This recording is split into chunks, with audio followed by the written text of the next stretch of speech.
In my recent video on the new meta, I said that while most of the elemental changes are an upgrade, damage over time, and especially Slash, will be weaker than before because of the enemy's higher health, but oh boy was I wrong, because with Jade Shadows, DE have introduced a tool that not only compensates for that, but in my opinion makes damage over time even better, and I haven't seen that many people talk about it. So, big shoutouts to all generous channel members who helped me keep the lights on. And now, let's jump right into it. Now, what am I even talking about here? Well, some of you might have already guessed it. Of course, I'm talking about the 4 new Elementalist mods called Rifle, Shotgun, Pistol, and Melee Elementalist.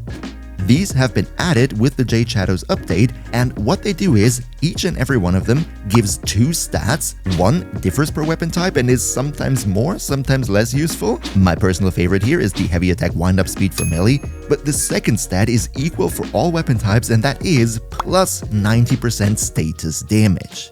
Now, you might be wondering, what does that mean? What does status damage really mean, and where does it apply? See, in Warframe, we have a lot of different elements, and each of them has their individual status effect. Stuff like corrosive and viral, while definitely being great, reducing enemy armor and making them more vulnerable to your damage, these status effects don't deal damage themselves. However, other status effects like damage over time, slash electricity, toxin, and heat, but also the new blast and gas are all status effects where not only the initial hit from your weapon deals damage, but also the inflicted status effect itself deals damage then. And this is exactly the use case where the new Elementalist mods apply, because what they increase is not the initial hit of the weapon, but if you inflict a status effect that does deal damage, then this damage from the status effect is going to be increased by 90%.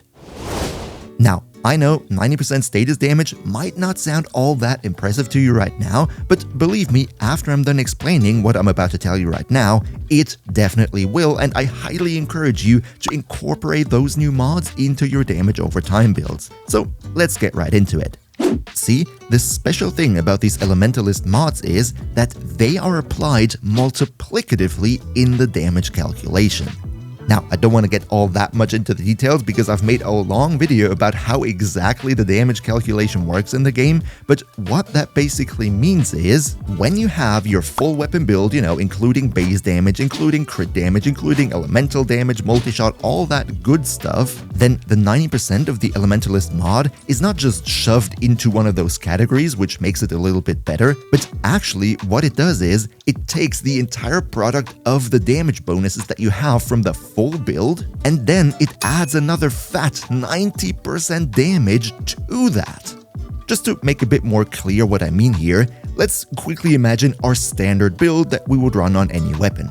Ideally, we would have base damage from our weapon Arcane, and then go for multi-shot with a mod, crit chance, crit damage, then on a damage over time build, of course a faction damage mod, and finally probably 2 mod slots dedicated to our combined element, and if it's a Hunter Munitions build, then of course Hunter Munitions. Now, as you can see here, this standard damage over time build has now 1 open mod slot left, and usually what we would have done here is maybe slot in Galvanized Aptitude to get more status chance and a bit more damage, or another single element, and if I was really desperate, then sometimes I would even slot in Vigilante Armaments into the last slot here, because honestly, what else would you use? The build pretty much is complete beforehand already. Now, going forward, when you're in a situation like this where you have this 1 mod slot open, this is exactly where you want to slot in your Elementalist mod, because it is much stronger. Just to show you that, I have a comparison prepared for you where on the one hand, I filled that last mod slot with just 90% more base damage, whereas on the other side, I slotted in 90% more status damage. See how the damage numbers of the damage over time effects are so much higher with the Elementalist mod installed? That is because adding another type of damage bonus that is already present on the weapon, like in this case more base damage that we already have, that then leads to diminishing returns because adding more of the same is just additive, whereas adding a whole new type of damage bonus is multiplicative. That's what I was trying to explain earlier. So even without the whole mathematical thing around it, I hope you understand now that adding an Elementalist mod is always the better option rather than adding something onto the weapon that you already have one thing on the weapon of.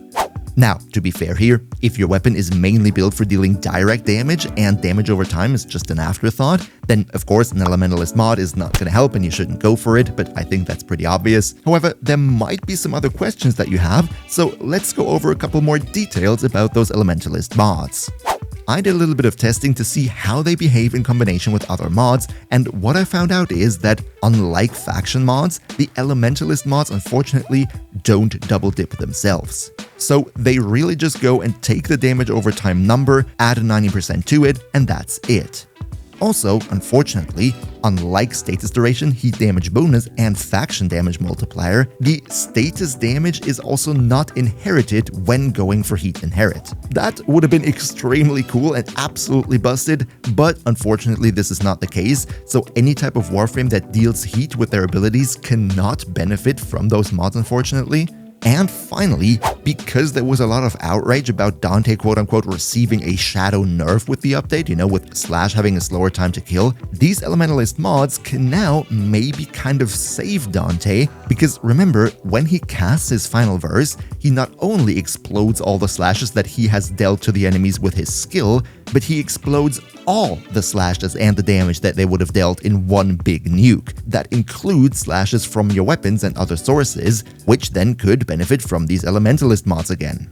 So yeah, when you're a Dante enjoyer, then this is great news for you. By the way, when you play him into his Exalted Tome, then you could even slot an Elementalist mod into the tome itself.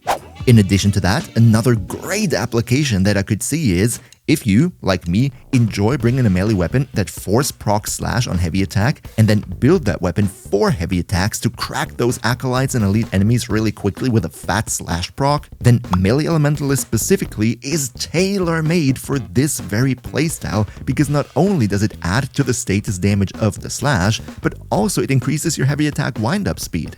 That's definitely a match made in heaven, specifically if you were to wield Jade's signature scythe, because that is even crazier when going for heavy attacks. If you want to learn more about this, WarframeFlo has made a great video on that. But the new Elementalist mods don't just apply to the traditional damage over time effects, heat, electricity, toxin, and slash, but also to gas and blast, because their status effects naturally also deal damage. And when it comes to gas, and specifically blast, because since the rework this is actually really good, the new Elementalist mods are an absolute godsend, because when you run a setup where you manage to group up a lot of enemies very tightly, then both the explosive chain reaction caused by the new blast status effect plus the AoE damage inflicted by gas, both of these elements are exceptionally great to kill groups of enemies when they are close together. And naturally, the Elementalist mods increasing the damage from those status effects are ridiculously strong. Oh yeah, and also very soon, I'm gonna have a video out on every single damage type and every single element in the game, explaining when to use what and which is useful against which types of enemies in the new meta. So in case you don't want to miss that day one, make sure to leave a sub, and welcome to the crew. Alright now, there is one final thing to talk about, and that is naturally, you might have already been wondering, where do you even get those Elementalist mods from? Well, that's pretty straightforward, because outside of buying it from other players from Warframe Market, there is only one way to obtain them, and that is playing the new Ascension game mode that was introduced with the Jade Shadows update, and there you'll find a specific new enemy type called the Juno Zapper Moa, this guy right here, and if I'm not mistaken, they have a 3% drop chance of dropping you one of those Elementalist mods. And if you haven't already, then don't forget to check out my new meta discussion right here. Just ignore the part with the Slash being weaker and all.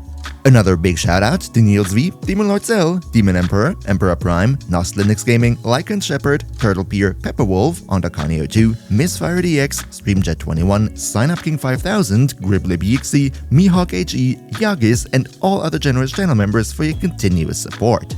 We see each other, hopefully in the next one, and until then, as always, good loot.